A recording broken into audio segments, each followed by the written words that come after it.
Hi, welcome to week 6 of American Government.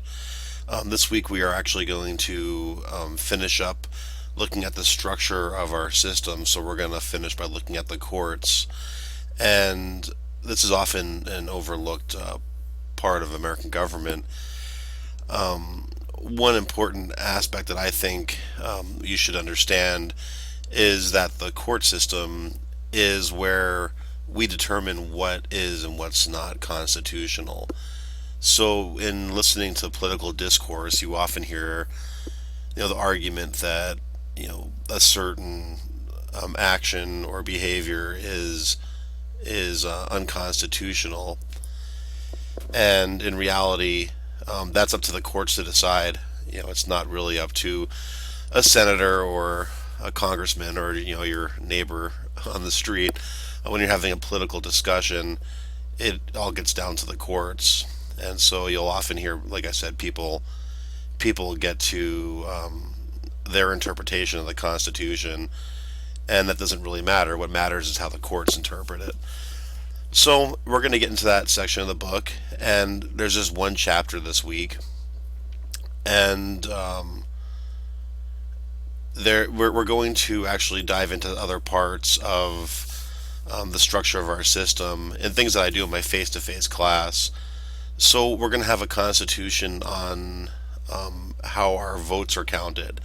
And this is an important question. We live in a rural state, and what happens here is we have a greater say than people in more densely populated states. And there are consequences to this, and it is worth discussing. This is part of how our system was set up. But then again, it was set up when the country was much smaller, and so there's ongoing discussions. How should we, how should our votes actually be counted? So I'm going to have you actually do this Dropbox assignment that was put together by Dr. Caravu, and we all use it. It's a great assignment. So this is looking at compromise and how our votes count. And I just want you to do a Dropbox writing 1 to 2 paragraphs on the pros or advantages of the system and what are the cons and or disadvantages of the system. Then you're going to watch a short video. It's about a lobbyist named Jack Abramoff, and a lot of you don't know who he is, but he's a lobbyist who went to jail during the Bush administration. He's probably one of the best lobbyists at getting what he wanted done. He was able to get a lot accomplished, but he also apparently broke some laws and went to prison for it. And there's an interview with him. It's a great 60 minutes interview, and I want you to watch that. And there's a quiz, of course, with chapter 8, and then our discussions are going to get to that video. So the first one is looking at the lobbyist playbook, which is, like I said, a 16-minute video you're going to watch. I want you to pick out a key point from this video, something that sticks out to you, and just put it down with a paragraph or two to start the discussion that we're going to continue with next week.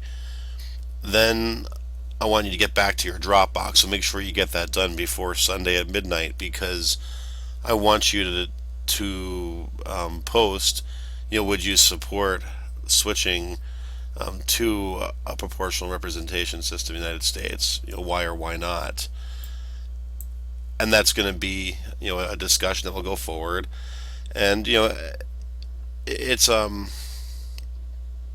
pretty interesting discussing this kind of thing, because, like I said, we live in a state that benefits from this. We're able to have more of a say than people, like I said, in a more densely populated state. But I want you to really get to the fact, is this the best thing for our system, or does this cause a problem?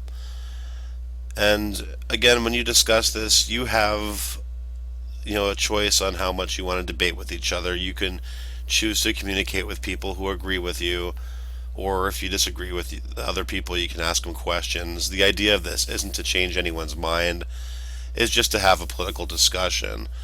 And this is one thing that we've really gotten away from lately is the fact that we can talk about stuff without getting too emotional about it. So when you discuss this, I want you to be able to read other people's views and take them in and try to understand. Again, you know, our system, most likely isn't going to change, but it's still something that's discussed quite a bit, and it's a fun topic to have a conversation about. About the middle of this week, what I'm going to do is I'm going to post another Dropbox. I'm not another Dropbox. I'm going to post another tab, and it's going to be on the op-ed, which is due towards the end of the semester.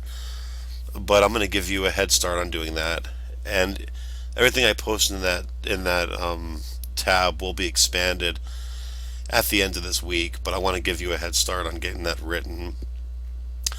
Again, there is the opportunity for extra credit. So if you publish your letter to the editor, let me know, and I can give you credit for that. Again, that's not a very hard thing to get done. Most semesters, I have between 15 and 20% of the class get their letter to the editor published. So it's a lot of fun to have your writing out there. So again, if you have any questions, feel free to email me on D2L, and I will get back to you. Thank you.